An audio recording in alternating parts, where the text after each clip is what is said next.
got a chance to do one thing that every team in the country can't do. We got a chance to step up, man. We got a chance to step on the ledge, you know what I mean? And to me, I think it's a free fall. To be elite, you got to take a free fall. That means you can't be afraid to go to the edge. And coach said, jump. You said, how far, coach? Where you want me to go? Every guy got a chance to do that today. If you're elite, grab somebody today. Take it with you. There's no more average in this program. There's no more average in this program. Well, it seems like everybody and their mother are all making top 25 videos, but I intentionally waited until we get to this point. It is right after 10 p.m. on Saturday, August 17th. And the last thing I'm doing before I hang it up for the night is recording a video for all of you guys to start off your game week seeing a top 25 that is fresh, brand new, with some fresh opinion.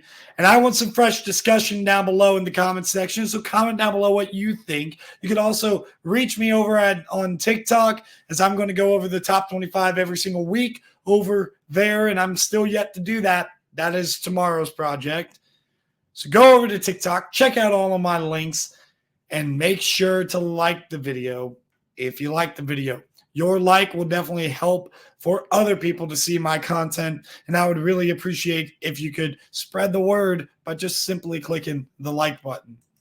All right, here it is, the top 25. We're going to break it down starting from the top, working towards the bottom, because I want to save some of these bottom teams for last. They're more interesting to me.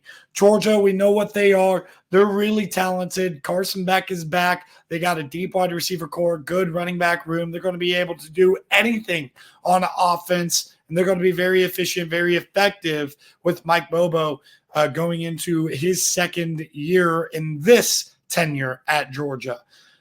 Then you get Ohio State, who's going to be really experienced, really talented. They bring back everybody that was draft eligible that could have went. They stayed.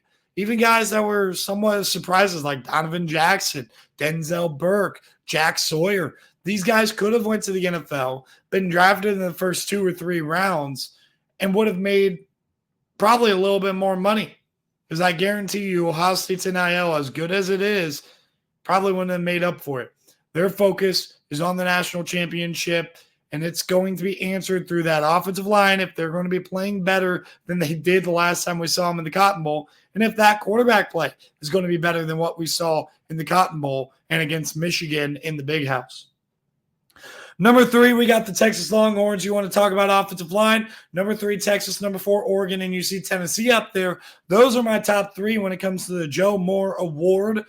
Kind of in the early running, I think one of those 3 teams are likely going to be the best offensive line in America. And right now, the favorite is definitely Texas. I think they're still going to be able to run the ball even without C.J. Baxter. That other running back they lost, though it hurts depth, even with C.J. Baxter out, I doubt that kid would have seen the field too much. I just hope both of them have speedy recoveries and come back off of this, especially the younger kid.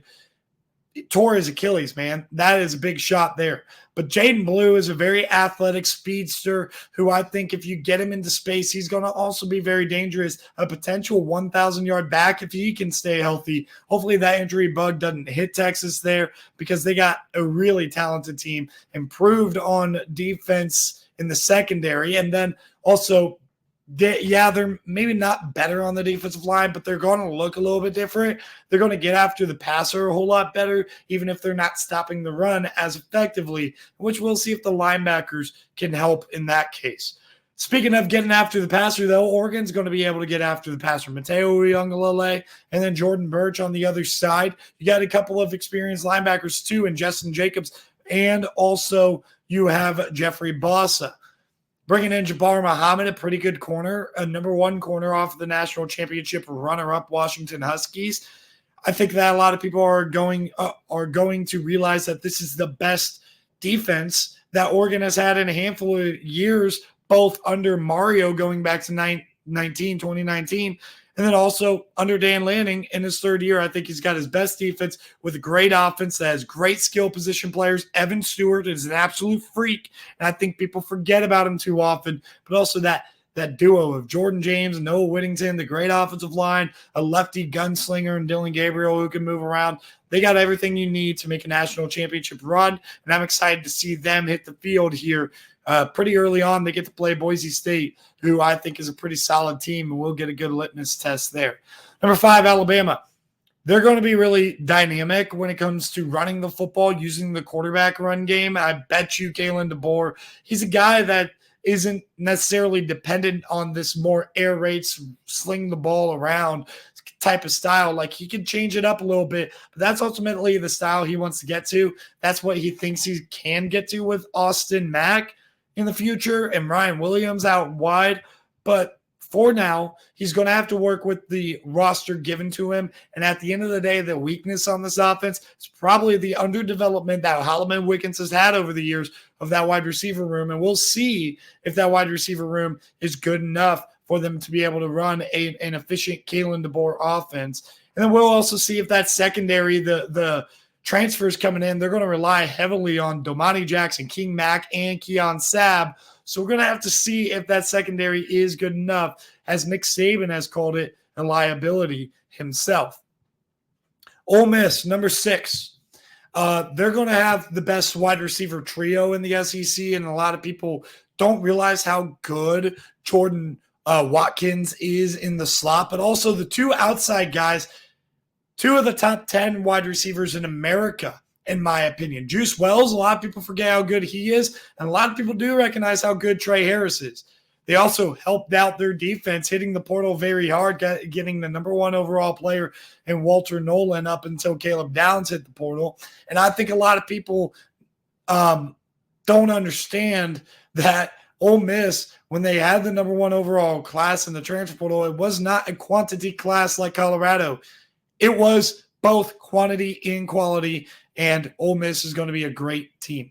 Michigan, defending national champs, they're going to do it the same way if they're going to get back there. It's going to be with that hard-nosed, run the football, great offensive line. Sharon Moore's identity is that offensive line, and I think that they have the potential to really throw a wrench into Oregon and Ohio State's plans, but do they have the talent?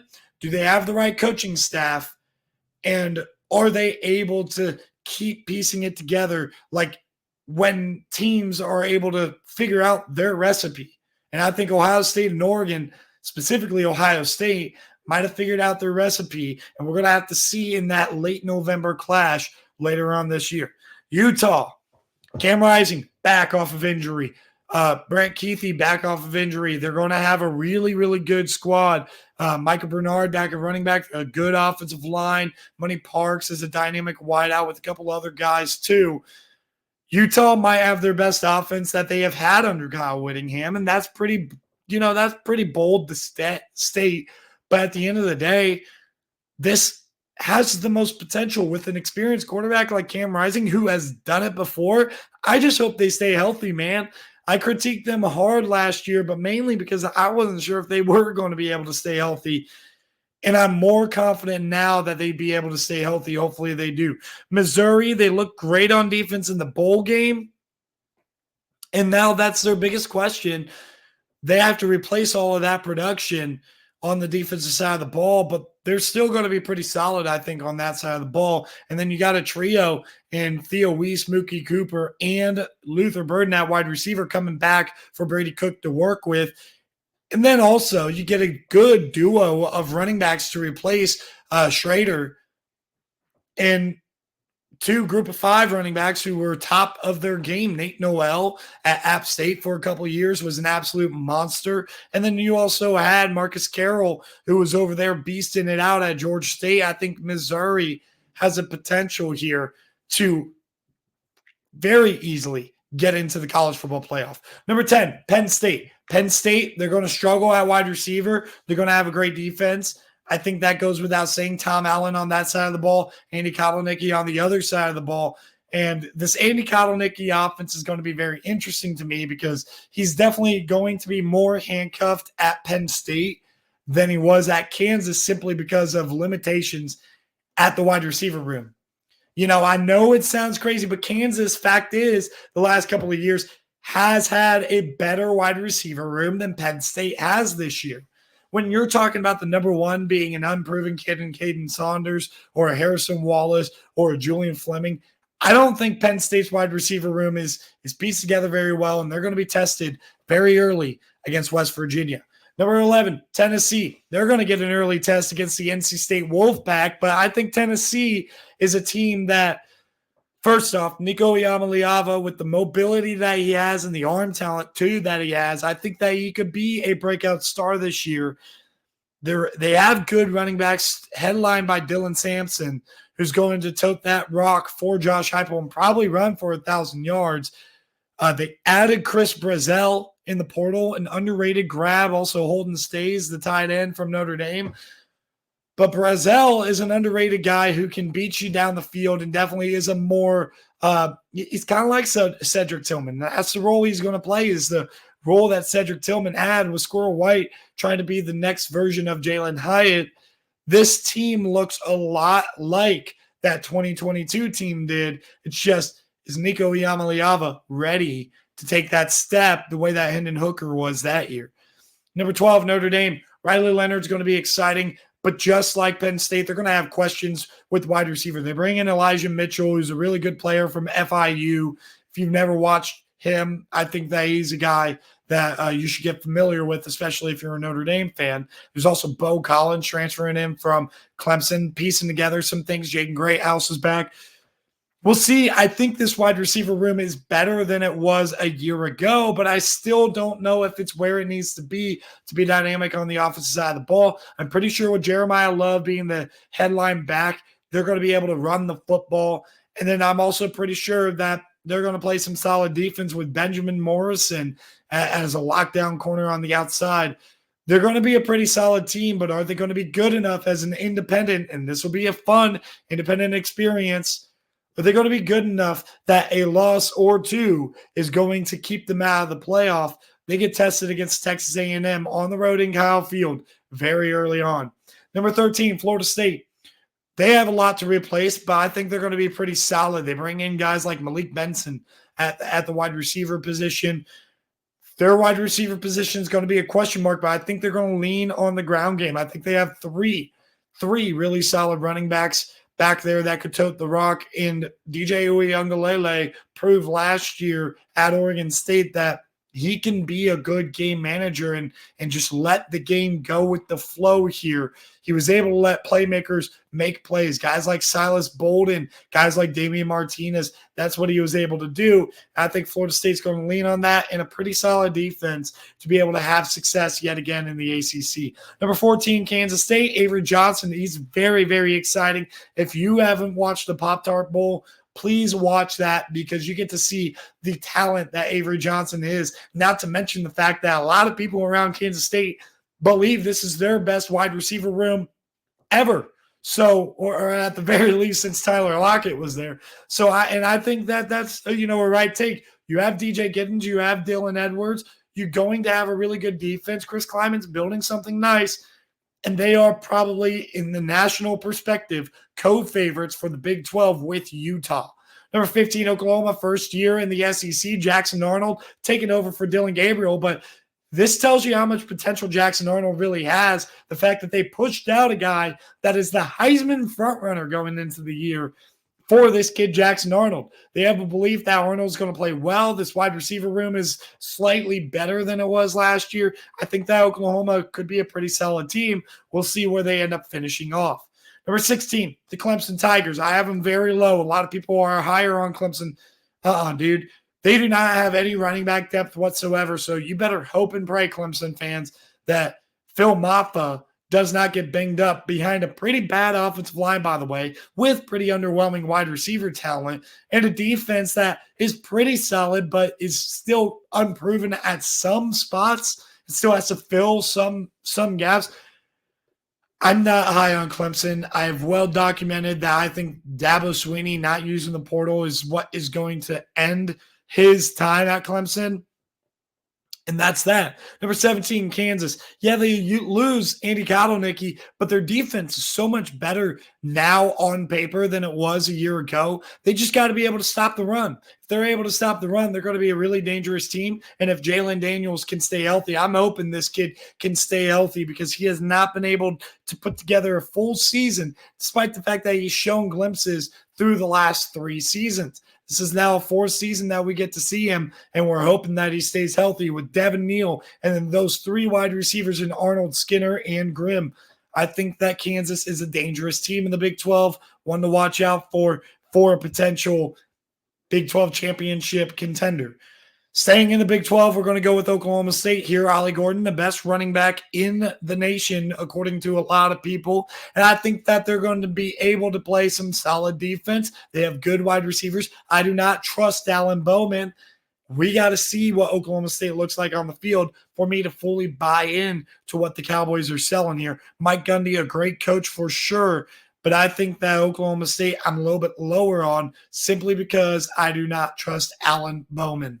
Number 19, Arizona. You know, what they're going to have to do is replace a lot of guys that left in the transfer portal from remind you, a 10-win football team last year that really hit the scene with McMillan as, you know, probably the top NFL prospect at the wide receiver position. When you talk about physical tools, he's got it. Noah Fifita is also the great distributor there. They're going to be able to run the ball with Corey Krosky Merritt. And I think they're going to play some pretty solid defense. They got good talent with guys like Gunnar Maldonado, or however you say it, coming back. And then also like pretty good linebackers, pretty good defensive line. I think that Arizona is going to be a very fun team to watch for sure this year. A lot of people think I was too low on them. I just think their schedule's pretty tough, but I could see them winning 10 games. It's not out of the realm of possibility. Number 20, LSU. I got a lot of questions about that secondary. It's Swiss cheese, man. There's a lot of holes in that secondary. Now, Garrett Nussmeier, he can sling the rock a little bit. Kyron Lacey's a good wide receiver. I think that they're going to be pretty solid on the offensive side of the ball. They have to look better on defense or they're not going to do anything this year. Number 21, Virginia Tech. Talk about the opposite of Swiss cheese in the secondary. NFL-level secondary right here with Manzor Delane and Dorian Strong, that duo at corner. They're really strong at wide receiver, really strong in offense, the highest returning production in America. I know they went 7-6 last year, but I think that they're going to have a huge year. Speaking of a huge year that a lot of people don't see coming, I'm really high on Wisconsin. I've gotten into it with a lot of people about my take about Wisconsin. I think the floor for them truly is 8-4. So, you know, I'm going to have the win-loss lock of the year. I'm going to have my top 10 locks when it comes to win-loss futures coming up here either tomorrow or Monday. Wisconsin. 6.5 is not enough wins, man. Their floor is 8-4. I'm promising you that. Number 23, NC State. They're really, really talented. Jordan Waters at running back. Grayson McCall, he gets the opportunity here with Robert and I's offense to prove how much of a college football legend that the dude actually is with what he did at Coastal Carolina for a couple of years. He has a chance to do it at the Power 4 level and make NC State a team that couldn't get to the ACC championship, an ACC contender in his 1 year as a starter there. West Virginia, Garrett Green is super fun, and they got a good running back duo in Jaheim White and CJ Donaldson. I think their wide receiver core is a little bit iffy, but overall, like they're not bad. They're going to be able to play a little bit, and I think they got a solid defense too. Texas A&M, they're really, really talented. Don't sleep on them. They got good wide receivers in Noah Thomas and Moose Muhammad. And they got a good running back room, too. I mean, they did lose Ruben Owens, and that absolutely sucks, and I hate it for that kid. They're going to be fine, though, with Daniels and Moss as that 1-2 punch. I think that Texas A&M is a dangerous team. You don't want to play them in Kyle Field. Other teams that I considered, and I had a couple others written down here, but I considered a couple of Group of 5 teams, and I'll get into them in a second. But real quick, Iowa, their offense is my biggest hang-up. They got to show me that their offense is just a tick better, just a little bit better, just not as dreadful. Miami's also got to show me that they're not going to be the culture mess that they had been. They are the most talented team in the ACC. There's no excuse for Miami not to be in the ACC championship. It's just I don't trust Miami. I don't trust Mario Cristobal. USC, I consider them pretty strongly. I love Zachariah Branch and Deuce Robinson. I think their defense is going to take a step forward, but overall, there is a reason why people have questions on whether or not they're going to be able to compete in the Big Ten. Guess we're going to have to see how that goes. Texas State. Don't sleep on Texas State. Jordan McLeod comes in to quarterback G.J. Kinney's offense, and they were a really, really high-powered offense last year. I am so high on Texas State, and we'll talk more about the G5 when we talk about our conference championship predictions. Iowa State, watch out for this offense, man. They're going to be really exciting with some tough defense. Rocco Beck played amazing towards the end of last year. Iowa State is a team to watch out for in the Big 12. And the Boise State, Ashton Jeanty, one of the better running backs in America for sure, with a good offensive line, experienced offensive line, very good defense. I'm very curious to see what Dirk Cutter's offense is going to look like at Boise, if they can have a little bit more life to them as they did towards the end of last year. So overall, that's my top 25. Just want to know your guys' thoughts in the comment section below. Thank you guys for tuning in. It's game week, baby. Let's have a good one.